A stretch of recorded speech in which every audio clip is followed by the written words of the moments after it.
Très honorable Premier Ministre. The Right Honourable the Prime Minister.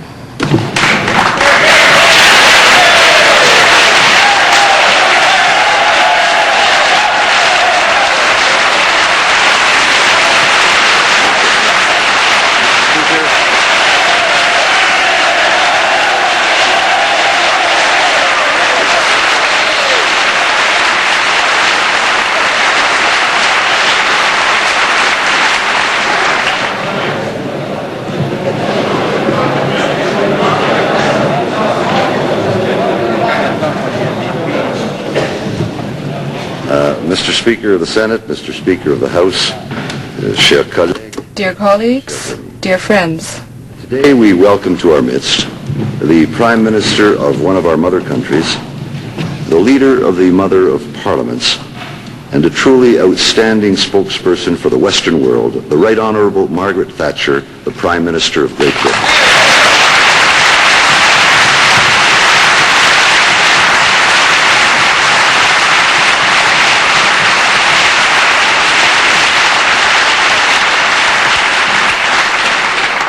We salute you, Prime Minister, as you can see, as warmly as we welcome you.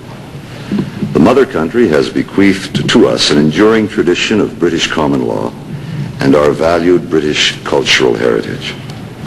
The Mother of Parliaments is the foundation upon which we've built our own parliamentary democracy here in Canada.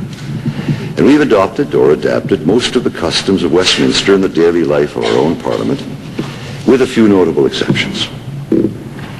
At Westminster, the Prime Minister is expected to attend question time twice a week, and the questions are submitted in advance in writing.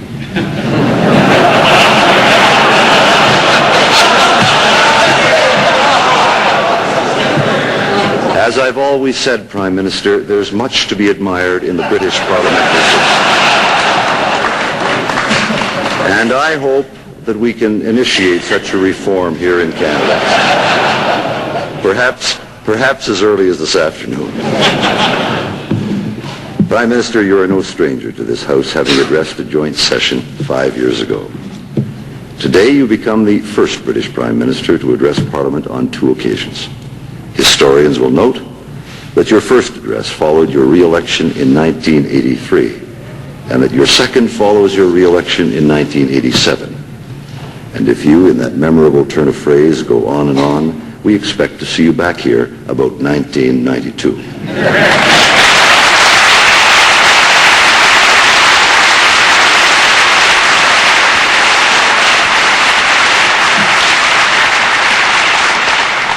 As the senior statesperson of the Western world, Mrs. Thatcher commands respect everywhere for her strength of character, force of ideas, and, of course, political durability. She is the first British Prime Minister to win 3 consecutive mandates in a century and a half. And believe me, Mrs. Thatcher, this is something that everyone in this chamber understands, respects, and envies. At the end of her present term, she will have governed Britain in 3 decades, the 70s, the 80s, up until the 90s. Mrs. Thatcher has personally presided over the transformation of a Britain from a nation that lagged to a nation that leads.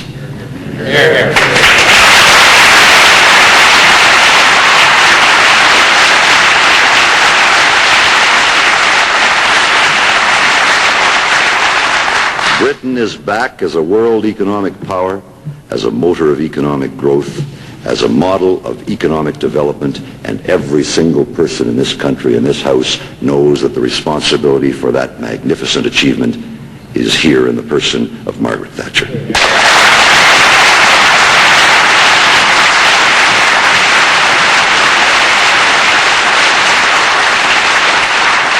On the world scene, I can testify firsthand to her strong and persuasive leadership. She has just come from Toronto and her 10th Economic Summit. At Toronto, we sought to return to some of the informality and the spontaneity of earlier summits. To the extent that we were able to do so and to keep the focus primarily on economic issues, Margaret Thatcher played a genuinely impressive role, and I thank her for that. And the Prime Minister has also struck a balance between a determination to provide for security and a deep yearning for peace. As you said, Prime Minister, in your previous address to this House, our desire for disarmament is profound, but it is matched by an unshakable resolve that our way of life shall be secure. In NATO, she has stood at all times for the solidarity of the alliance and strengthened her nation's contribution to the collective security of the West.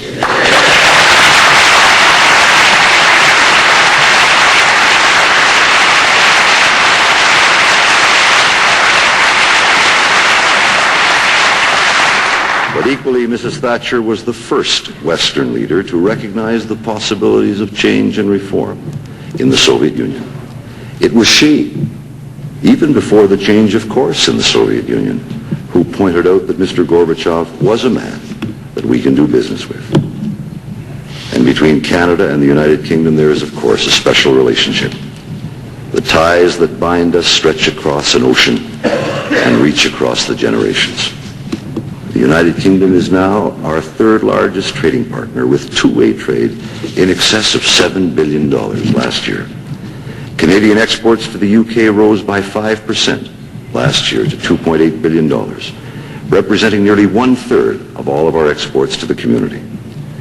Canada, with less than 1% of the world's population, accounts for nearly 5% of the world's trade. Il n'est donc pas surprenant. Not surprisingly, then, we are ardent proponents of trade liberalization. As you know, Madam Prime Minister, we have concluded a free trade agreement between Canada and the United States, the world's two largest trading partners, which we believe will give powerful impetus to the multilateral talks now underway in Geneva.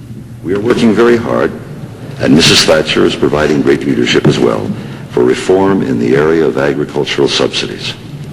I am pleased with the clear signal of will which emerges from our deliberations in Toronto on this vital topic. And of course, we maintain our familial and our very affectionate ties with Britain through the Commonwealth, and we strengthen them through the other multilateral institutions to which we bring a common heritage and in which we make common cause. Prime Minister, we admire you as one of the world's most inspiring leaders. Your career has been one of confronting great challenge and difficulty and emerging with skill and resolve on a new plateau of accomplishment. You have stood firmly for freedom. You have fought hard for democracy. You have earned our genuine respect. Colleagues, chers amis, I present to you a true friend of Canada, the Prime Minister of Great Britain, the Right Honourable Margaret Thatcher.